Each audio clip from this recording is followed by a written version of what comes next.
ನಮಸ್ಕಾರ ಸ್ನೇಹಿತರೆ, ಹೇಗಿದ್ದಾರೆ ಎಲ್ಲರೂ ಚೆನ್ನಾಗಿದ್ದಾರೆ ಅಂದ್ಕೊಂಡು ಸ್ನೇಹಿತರೆ. ಎಲ್ರಿಗೂ ಮೀಡಿಯಾ ಅಪ್ಡೇಟ್ ಚಾನಲಿನ ಮತ್ತೊಂದು ವಿಡಿಯೋಗೆ ತಮಗೆಲ್ರಿಗೂ ಸ್ವಾಗತ ಸುಸ್ವಾಗತ.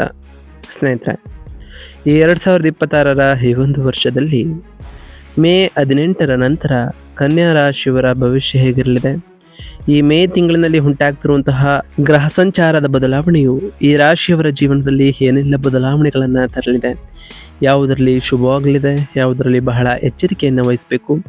ಈ ಕನ್ಯಾ ರಾಶಿಯವರಿಗೆ ನಿಮ್ಮ ಜೀವನದ ವಿವಿಧ ಅಂಶಗಳಾದಂತಹ ವೃತ್ತಿಯಾಗಿರ್ಬೋದು, ವೈವಾಹಿಕ ಜೀವನ, ಆರ್ಥಿಕ ಸ್ಥಿತಿ, ಕೌಟುಂಬಿಕ ಜೀವನ, ನಿಮ್ಮ ವ್ಯವಹಾರ ಮತ್ತು ಶಿಕ್ಷಣದಲ್ಲಿ ಏನೆಲ್ಲ ಬದಲಾವಣೆಗಳನ್ನು ಕಂಡಿದ್ದೀರಿ, ಸಮಸ್ಯೆಗಳಿಗಿದ್ದರೆ ಸಮಸ್ಯೆಗಳಿಗೆ ಸರಳ ಪರಿಹಾರಗಳೇನು ಎಂಬುದರ ಸಂಪೂರ್ಣ ಮಾಹಿತಿಯನ್ನು ಇದೇ ವಿಡಿಯೋದಲ್ಲಿ ತಿಳಿಸ್ಕೊಡ್ತಾ ಹೋಗ್ತಾನೆ ಸ್ನೇಹಿತರೆ.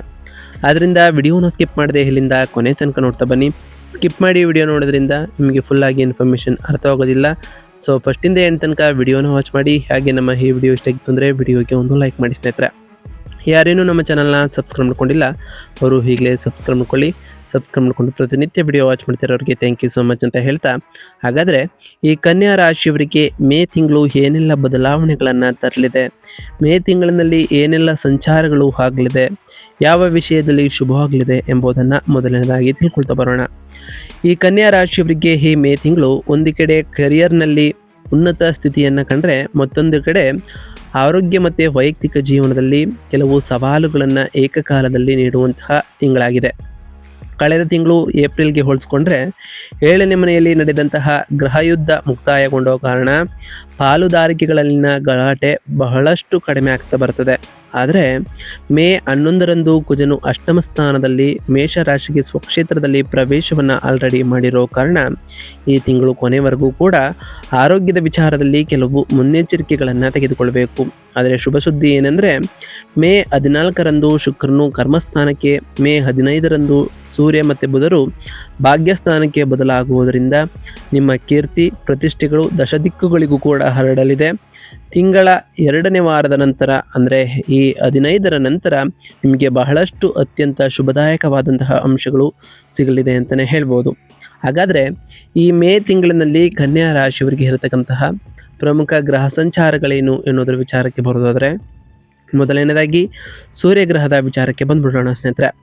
8 ಮತ್ತು 9ನೇ ಮನೆಯಲ್ಲಿ ಸೂರ್ಯನು ಈ ತಿಂಗಳಲ್ಲಿ ಸಂಚಾರವನ್ನು ಮಾಡಲಿದ್ದು, ಮೇ 14ರವರೆಗೆ 8ನೇ ಮನೆಯಲ್ಲಿ ಸಂಚಾರ ಮಾಡತಕ್ಕಂತಹ ಸೂರ್ಯನು ವಿಪರೀತವಾದಂತಹ ರಾಜಯೋಗವನ್ನು ತರಲಿದ್ದಾರೆ. ಹಾಗೆ ಮೇ 15ರಿಂದ 9ನೇ ಮನೆಗೆ ಪ್ರವೇಶವನ್ನು ಮಾಡತಕ್ಕಂತಹ ಸೂರ್ಯನು ದೂರ ಪ್ರಯಾಣಗಳು, ಅದೃಷ್ಟ, ಆಧ್ಯಾತ್ಮಿಕತೆಯ ವಿಚಾರದಲ್ಲಿ ಸಾಕಷ್ಟು ಬದಲಾವಣೆಗಳನ್ನು ತರಲಿದ್ದಾರೆ.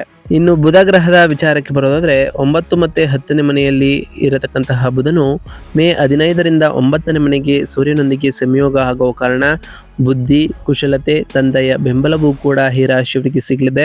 ಮೇ 29ರಂದು 10ನೇ ಮನೆಗೆ ಪ್ರವೇಶವನ್ನು ಮಾಡತಕ್ಕಂತಹ ಬುಧನು ಸಾಕಷ್ಟು ಬದಲಾವಣೆಗಳನ್ನು ನಿಮ್ಮ ಜೀವನದಲ್ಲಿ ತರಲಿದ್ದಾರೆ ಅಂತಲೇ ಹೇಳ್ಬೋದು. ಇನ್ನು ಶುಕ್ರ ಗ್ರಹದ ವಿಚಾರಕ್ಕೆ ಬರೋದಾದರೆ, 10ನೇ ಮನೆಗೆ ಮೇ 14ರಂದೆಯೇ ಪ್ರವೇಶವನ್ನು ಮಾಡತಕ್ಕಂತಹ ಶುಕ್ರನು ಕರ್ಮಸ್ಥಾನದಲ್ಲಿ ಇರೋ ಕಾರಣ ವೃತ್ತಿಯಲ್ಲಿ ಅದ್ಭುತ ಮನ್ನಣೆಯನ್ನು ಕಾಣ್ತಾ ಬರ್ತೀರಿ. ಆರ್ಥಿಕ ವೃದ್ಧಿಯೂ ಕೂಡ ಆಗಲಿದೆ. ಕಲಾಕಾರರಿಗೆ ಲಾಭವೂ ಕೂಡ ಆಗಲಿದೆ. ಇನ್ನು ಗುರುಗ್ರಹದ ವಿಚಾರಕ್ಕೆ ಬರೋದಾದರೆ, 10ನೇ ಮನೆಯ ಮಿಥುನ ರಾಶಿಯಲ್ಲಿ ಯಥಾಸ್ಥಿತಿಯಲ್ಲಿ ಇರತಕ್ಕಂತಹ ಗುರು ವೃತ್ತಿಯಲ್ಲಿ ಗೌರವ, ಕೆಲಸದಲ್ಲಿ ಶ್ರದ್ಧೆ, ಸಮಾಜದಲ್ಲಿ ಹೆಸರು ಮತ್ತು ಕೀರ್ತಿಯನ್ನು ತರಲಿದ್ದಾರೆ. ಇನ್ನು ಶನಿಗ್ರಹದ ವಿಚಾರಕ್ಕೆ ಬರೋದಾದರೆ, 7ನೇ ಮನೆಯ ಮೀನ ರಾಶಿಯಲ್ಲಿ ಯಥಾಸ್ಥಿತಿಯಲ್ಲಿ ಶನಿದೇವರು ಇರಲಿದ್ದಾರೆ ಅಂತಲೇ ಹೇಳ್ಬೋದು. ಜೀವನ ಸಂಗಾತಿಯೊಂದಿಗೆ ಹೊಂದಾಣಿಕೆ ಆಗ್ತಾ ಹೋಗ್ತದೆ. ಹಾಗೆ ವ್ಯಾಪಾರ ಪಾಲುದಾರಿಕೆಗಳಲ್ಲಿ ವಿಳಂಬವೂ ಆಗಲಿದೆ ಅಂತಲೇ ಹೇಳ್ಬೋದು ಸ್ನೇಹಿತರೆ. ಒಟ್ಟಾರೆಯಾಗಿ ಸಾಕಷ್ಟು ಬದಲಾವಣೆಗಳನ್ನು ಈ ಮೇ ತಿಂಗಳಿನಲ್ಲಿ ಕಾಣಲಿದ್ದೀರಿ. ಹಾಗಾದರೆ ಈ ಮೇ 18ರ ನಂತರ ಈ ರಾಶಿಯವರ ವೃತ್ತಿ ಮತ್ತು ಉದ್ಯೋಗ ಹೇಗಿರಲಿದೆ ಈ ಕನ್ಯಾ ರಾಶಿಯವರಿಗೆ ಅಂತ ನೋಡ್ತಾ ಬರೋದಾದರೆ, ಈ ಕನ್ಯಾ ರಾಶಿಯವರಿಗೆ ವೃತ್ತಿಪರವಾಗಿ ಈ ತಿಂಗಳು ಮರೆಯಲಾಗದಂಥದ್ದು ಅಂತಲೇ ಹೇಳ್ಬೋದು. 10ನೇ ಮನೆಯಲ್ಲಿ ಈಗಾಗಲೇ ಸಂಚರಿಸುತ್ತಿರುವ ಗುರುದೇವರ ಜೊತೆಗೆ ಮೇ 14ರಂದು ಭಾಗ್ಯದ ಸ್ಥಾನದಲ್ಲಿ ಧನಾಧಿಪತಿಯಾದಂತಹ ಶುಕ್ರನು ಕೂಡ ಕರ್ಮಸ್ಥಾನಕ್ಕೆ ಪ್ರವೇಶವನ್ನು ಮಾಡೋ ಕಾರಣ ಈ ಅದ್ಭುತವಾದಂತಹ ಗುರು ಶುಕ್ರರ ಸಂಯೋಗದಿಂದ ಕಚೇರಿಯಲ್ಲಿ ನಿಮ್ಮ ಹೆಸರು ಪ್ರತಿಧ್ವನಿಸಲಿದೆ ಅಂತಲೇ ಹೇಳ್ಬೋದು. ನೀವು ಮಾಡುವಂತಹ ಪ್ರತಿಯೊಂದು ಕೆಲಸಕ್ಕೂ ಸರಿಯಾದ ಮನ್ನಣೆ, ಪ್ರಶಂಸೆಯು ದೊರೆಯಲಿದೆ. ಬಡ್ತಿ ಅಥವಾ ವೇತನ ಹೆಚ್ಚಳಕ್ಕಾಗಿ ಕಾಯುತ್ತಿರುವವರ ಆಸೆಯೂ ಕೂಡ ಈಡೇರಲಿದೆ. ಇದರ ಜೊತೆಗೆ ಮೇ 15ರಂದು ನಿಮ್ಮ ಲಗ್ನಾಧಿಪತಿ ಬುಧ ಮತ್ತು ವ್ಯಯದ ಅಧಿಪತಿ ಸೂರ್ಯನು ಭಾಗ್ಯಸ್ಥಾನವಾದ ವೃಷಭಕ್ಕೆ ಹೋಗುವುದರಿಂದ ಬಹುರಾಷ್ಟ್ರೀಯ ಕಂಪನಿಗಳಲ್ಲಿ ಕೆಲಸ ಮಾಡುವವರಿಗೆ, IT ಕ್ಷೇತ್ರದವರಿಗೆ ವಿದೇಶಿ ಆನ್ಸೈಟ್ ಅವಕಾಶಗಳು ಅಥವಾ ದೂರ ಪ್ರದೇಶಗಳ ವರ್ಗಾವಣೆಗಳು ಕೂಡ ಲಾಭದಾಯಕವಾಗಿರಲಿದೆ. ಇನ್ನು ಈ ರಾಶಿಯವರ ಆರ್ಥಿಕ ಸ್ಥಿತಿ ಮತ್ತು ಧನಲಾಭದ ವಿಚಾರಕ್ಕೆ ಬರೋದಾದರೆ, ಧನಾಧಿಪತಿಯಾದಂತಹ ಶುಕ್ರನು ಬಲವಾದ ಕರ್ಮಸ್ಥಾನದಲ್ಲಿ ಇರುವ ಕಾರಣ ನೀವು ವೃತ್ತಿಯ ಮೂಲಕ ಬರುವಂತಹ ಆದಾಯ ಅದ್ಭುತವಾಗಿ ಹೆಚ್ಚಾಗಿರಲಿದೆ.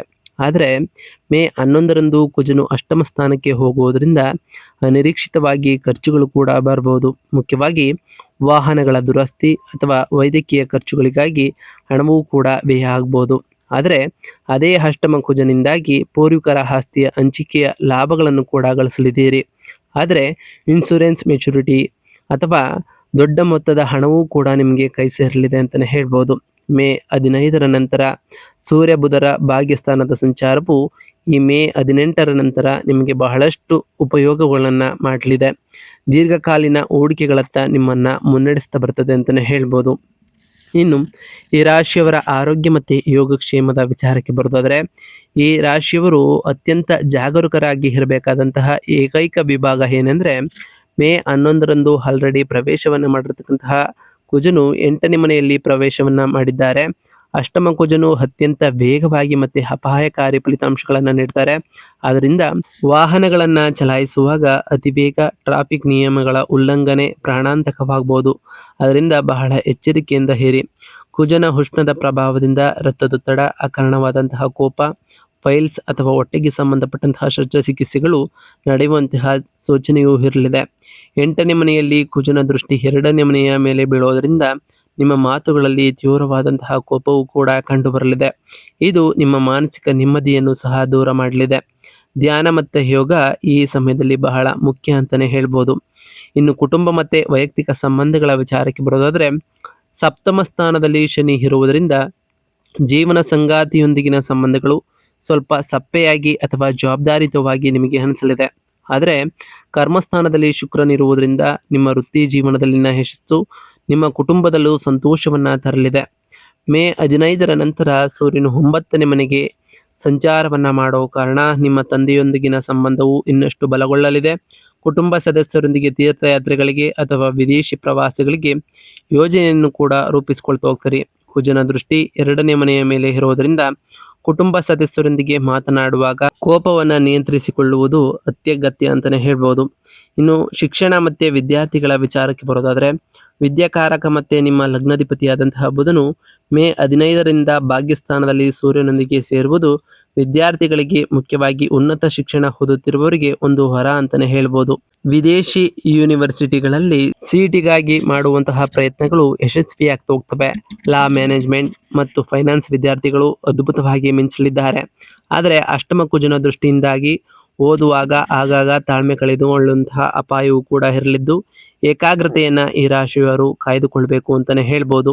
ಇನ್ನು ಈ ರಾಶಿಯವರಿಗೆ ಸಂಬಂಧಪಟ್ಟಂತೆಯೇ ವ್ಯಾಪಾರ ಮತ್ತು ಸ್ವಯಂ ಉದ್ಯೋಗದಲ್ಲಿ ಏನೆಲ್ಲ ಬದಲಾವಣೆಗಳನ್ನು ಕಾಣಲಿದ್ದೀರಿ ಅಂತ ನೋಡ್ತಾ ಬರೋದಾದರೆ, ಸಪ್ತಮ ಸ್ಥಾನದಲ್ಲಿ ಶನಿಯ ಸಂಚಾರದಿಂದಾಗಿ ವ್ಯಾಪಾರದಲ್ಲಿ ಬೆಳವಣಿಗೆ ನಿಧಾನವಾಗಿದ್ದರೂ ಸ್ಥಿರವಾಗಿರಲಿದೆ. ಆದರೆ 10ನೇ ಮನೆಯಲ್ಲಿರುವ ಗುರು ಶುಕ್ರರ ಸಂಯೋಗವು ನಿಮ್ಮ ಬ್ರ್ಯಾಂಡ್ ಮೌಲ್ಯವನ್ನು ಹೆಚ್ಚಿಸಲಿದ್ದು, ಈ ಮೇ 18ರ ನಂತರ ಈವೆಂಟ್ ಮ್ಯಾನೇಜ್ಮೆಂಟ್, ಶಿಕ್ಷಣ ಸಂಬಂಧಪಟ್ಟಂತಹ ವ್ಯಾಪಾರ ಮಾಡುವವರಿಗೆ ಗ್ರಾಹಕರ ದಟ್ಟಣೆ ಹೆಚ್ಚಾಗ್ತಾ ಹೋಗ್ತದೆ.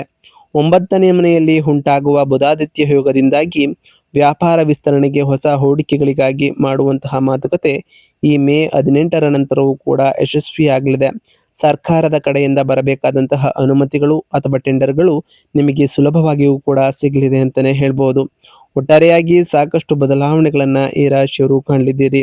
ಇನ್ನು ಈ ರಾಶಿಯವರ ಆರ್ಥಿಕ ಸ್ಥಿತಿ ಮತ್ತು ಧನಲಾಭದ ವಿಚಾರಕ್ಕೆ ಬರೋದಾದರೆ, ಧನಾಧಿಪತಿಯಾದಂತಹ ಶುಕ್ರನು ಬಲವಾದ ಕರ್ಮಸ್ಥಾನದಲ್ಲಿ ಇರುವ ಕಾರಣ ನಿಮ್ಮ ವೃತ್ತಿಯ ಮೂಲಕ ಬರುವಂತಹ ಆದಾಯ ಅದ್ಭುತವಾಗಿ ಹೆಚ್ಚಾಗಲಿದೆ. ಅದರಲ್ಲೂ ಮುಖ್ಯವಾಗಿ ವಾಹನಗಳ ದುರಸ್ತಿ ಅಥವಾ ವೈದ್ಯಕೀಯ ಖರ್ಚುಗಳಿಗಾಗಿ ಹಣವನ್ನು ಕೂಡ ಖರ್ಚು ಮಾಡ್ತಾ ಹೋಗ್ತೀರಿ. ಅಷ್ಟಮ ಕುಜನಿಂದಾಗಿ ಪೂರ್ವಿಕರ ಆಸ್ತಿಯ ಹಂಚಿಕೆ ಲಾಭದಾಯಕವಾಗಿರಲಿದೆ. ಇನ್ಶೂರೆನ್ಸ್ ಮೆಚುರಿಟಿ ಇರ್ಬೋದು ಅಥವಾ ದೊಡ್ಡ ಮೊತ್ತದ ಹಣ ನಿಮಗೆ ಕೈ ಸೇರಲಿದೆ. ಮೇ 15ರ ನಂತರ ಸೂರ್ಯ ಬುಧರ ಭಾಗ್ಯಸ್ಥಾನದ ಸಂಚಾರವು ನಿಮ್ಮನ್ನು ದೀರ್ಘಕಾಲೀನ ಹೂಡಿಕೆಗಳತ್ತ ಆಕರ್ಷಿಸ್ತಾ ಬರ್ತದೆ ಅಂತಲೇ ಹೇಳ್ಬೋದು. ಒಟ್ಟಾರೆಯಾಗಿ ಸಾಕಷ್ಟು ಬದಲಾವಣೆಗಳನ್ನು ಈ ತಿಂಗಳಿನಲ್ಲಿ ಕಂಡಿದ್ದೀರಿ. ಹಾಗಾದರೆ ನಿಮ್ಮ ಸಮಸ್ಯೆಗಳಿಗೆ ನೀವು ಮಾಡಬೇಕಾಗಿರುವಂತಹ ಸರಳ ಪರಿಹಾರಗಳೇನು ಅಂತ ನೋಡ್ತಾ ಬರೋದಾದರೆ, ಅಷ್ಟಮ ಸ್ಥಾನದಲ್ಲಿರುವ ಕುಜನ ಅಪಾಯಕಾರಿ ದೋಷಗಳನ್ನು ನಿವಾರಿಸಿಕೊಂಡು ಕರ್ಮಸ್ಥಾನದಲ್ಲಿರುವ ಶುಭಗ್ರಹಗಳ ಸಂಪೂರ್ಣ ಪ್ರಯೋಜನವನ್ನು ಪಡೆಯಲು ನಾವು ತಿಳಿಸ್ಕೊಡುವಂತಹ ಸರಳ ಪರಿಹಾರವನ್ನು ಮಾಡ್ತಾ ಬನ್ನಿ. ಅಷ್ಟಮ ಕುಜನಿಂದ ಬರುವ ಅಪಾಯಗಳು ಮತ್ತು ಕೋಪವನ್ನು ತಡೆಯಲು ಪ್ರತಿ ಮಂಗಳವಾರದಂದು ಸುಬ್ರಹ್ಮಣ್ಯ ಸ್ವಾಮಿಗೆ ಅಥವಾ ಹನುಮಂತನಿಗೆ ಕೆಂಪು ಹೂವುಗಳಿಂದ ಪೂಜೆಯನ್ನು ಮಾಡಿ ಸುಂದರಕಾಂಡ ಪಾರಾಯಣವನ್ನು ಮಾಡ್ತಾ ಬನ್ನಿ. ಹಾಗೆ ನಿಮ್ಮ ಲಗ್ನಾಧಿಪತಿಯಾದಂತಹ ಬುಧನ ಬಲವನ್ನು ಇನ್ನಷ್ಟು ಹೆಚ್ಚಿಸಲು ಅದೃಷ್ಟವನ್ನು ಪಡೆಯಲು ಪ್ರತಿ ಬುಧವಾರದಂದು ವಿಷ್ಣು ಸಹಸ್ರ ಸ್ತೋತ್ರ ನಾಮವನ್ನು ಪಠಿಸ್ತಾ ಬನ್ನಿ.